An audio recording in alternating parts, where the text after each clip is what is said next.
I identify myself with middle class, so I know. Happy, I do it more. See the middle class people. मेरे को तो आदत है जहाँ भी जाऊँगा.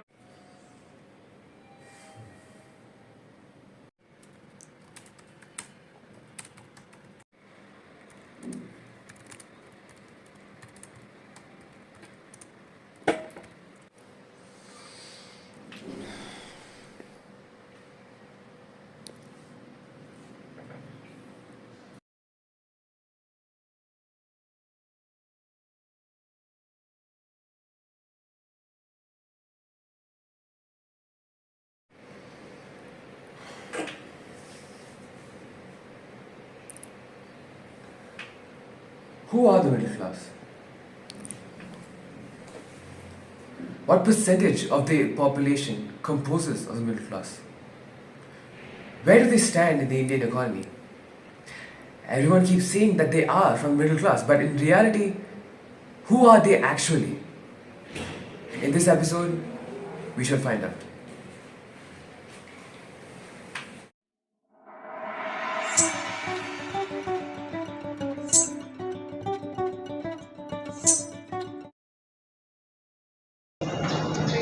So, like, what percentage of the whole population do you think falls in the middle class?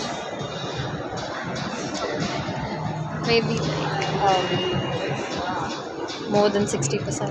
More than 60%. I think the percentage of middle class is growing year on year, and right now it must be holding around 40% of the middle class. 40-50% of Indians, of the Indian population. I think it holds about 50%, I guess. I guess that holds the most percent of the society is of middle class itself. More than 50%. I think it's more than 70 to 80%. Okay. Must be at 40%. It is 70% of the people. More than 65%. So I would say middle class would be close to 40%. Alright, and how much do you think a middle class family, the whole family's income is? For middle class must be around 50 to 1.5 lakh, and upper middle class will be 1.5 to 3 lakh. Around 1 lakh or more. 1 lakh. Below, 1 lakh. I would say a lakh or two. Yeah. A lakh. So I'm going to give it with my family wise because that's the only thing. Okay, maybe let's say 1 lakh, 1.5k. 1 lakh and 50,000. In a month, Yeah. around 30 to 50. 30 to 50. I think 90 to 1 lakh or Earns in a month. I'd say maybe a lakh in a month. Minimum 5 to 6 lakhs per year.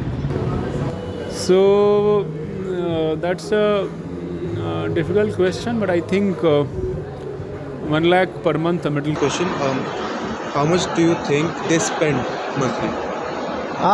They spend every month around 60 to 70,000. Maybe around half of it. Around 50k, 50 on only taxes and maintenance and all that. 50k. 50k. what are some of the challenges faced by middle class people in present times? Yeah, cost of living has gone up, and middle class family when they are from when they start their job and they are staying in a city like Bangalore, which is costlier, right? Costly. So there they face challenge at the beginning, but they face their challenge, they move on, and then they grow in life. To make both ends meet. They want to mentally belong to the rich class, but money-wise they're the poor class. So they were somewhere in the middle, sandwiched. Income issues. Yeah, during inflation, we face a lot of problems, right? Yeah. And opportunities issue, mainly. Due to reservations. Yeah. So And Challenges, as you know that today's livelihood is very tough. The expenses and the prices of each and everything are going very high. So that is the tough situation for the middle class to cooperate with that situation.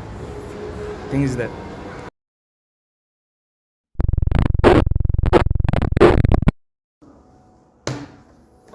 These were some of the interviews that we've just seen. As you can see, the income varies. For some people, it's 50,000. For other people, the barrier is 1.5 lakhs. Now, as we've seen from these interviews, public perception varies. But in all of these interviews, they have one thing in common. Their marginal propensity to consume, or MPC, is 0.5, which means that half of their income goes on expenditure and half of their income goes on savings. This is a commonality that we can observe from all of the interviews that have been generated by our public surveys. And most of the people we've interviewed think that 50% of the Indian population fall in the middle class. Heck, some of them even think that they are part of the middle class. But as statistics shown by our researchers will say, the data will vary drastically. So, let's dive right into it.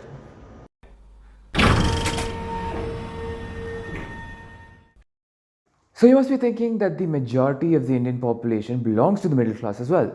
However, that is not true. According to the Center for the Advanced Study of India, almost 50% of Indians think that they belong to the middle class category.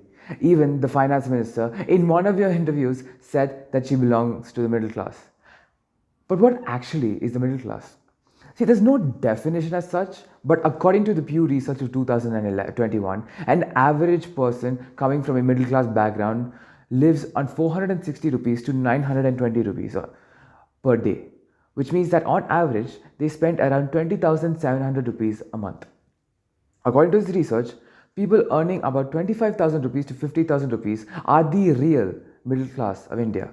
But this constitutes only 3% of the Indian population.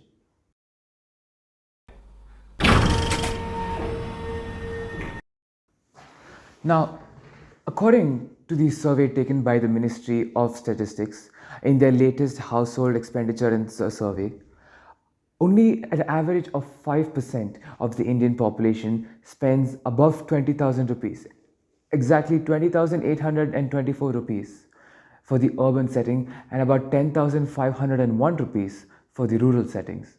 As I've mentioned earlier, this is only 5% of the population.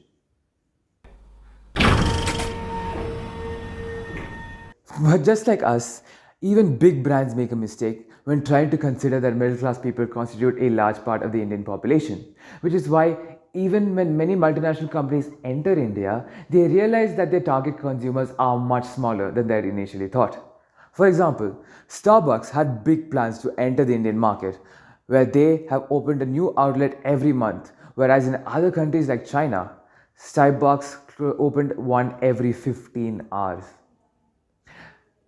This is because a person who earns a max of rupees 800 on a daily basis would not like to spend 300 rupees on coffee. So, when many companies say that they are serving the Indians, they are actually serving the creamiest crowd of the Indians. In the case of Ola Cabs, Ola is there in 100 cities, but over 80% of its business comes from metropolitan cities like Mumbai, Delhi, Kolkata, and Bangalore. Therefore, the main demand for these big companies comes only from a few cities. According to the data from Motor Intelligence, here is a breakdown of household penetration for some major appliances for India in 2023. For refrigerators, it was around 33%. For washing machines, it was around 13%. But for air conditioners, it was only 4.5%. The major fraction of these home appliances are in cities only, like Chennai, Delhi, Hyderabad, Kolkata, Mumbai, and others, which is why multinational companies focus only on these cities.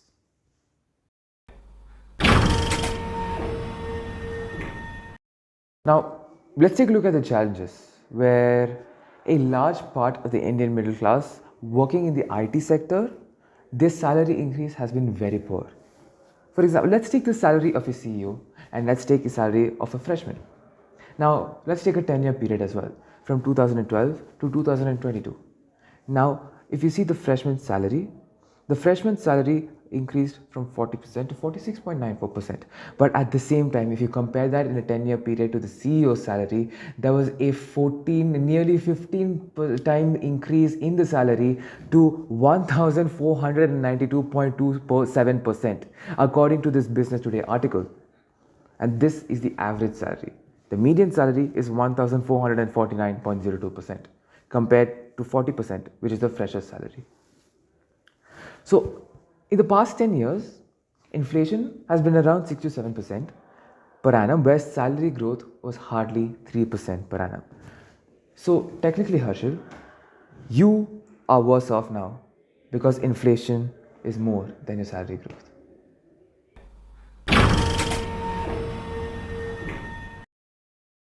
Now, in one of the interviews that we've asked, the interviewee said that the middle class is set to increase in this country.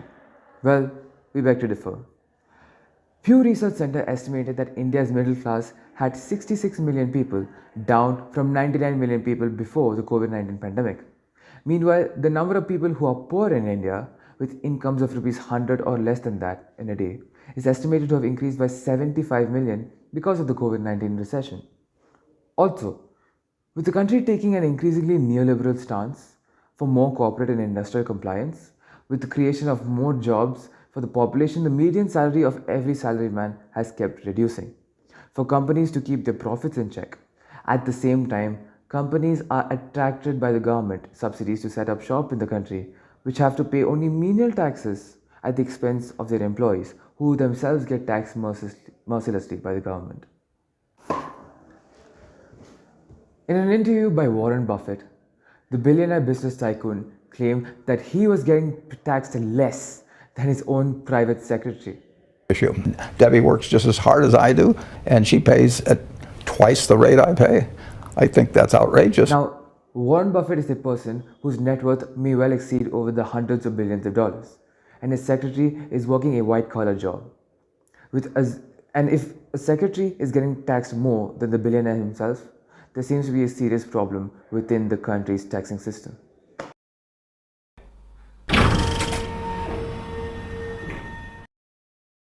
So to summarize, according to interviews, people expected the middle class to be about 50% of the total population, but if taken into context of the average that the middle class is associated with, it turns out to be only 3% of the total population. On the income part, while people were expecting it to be between 50,000 and 1.5 lakhs, it was actually between 25,000 to 50,000.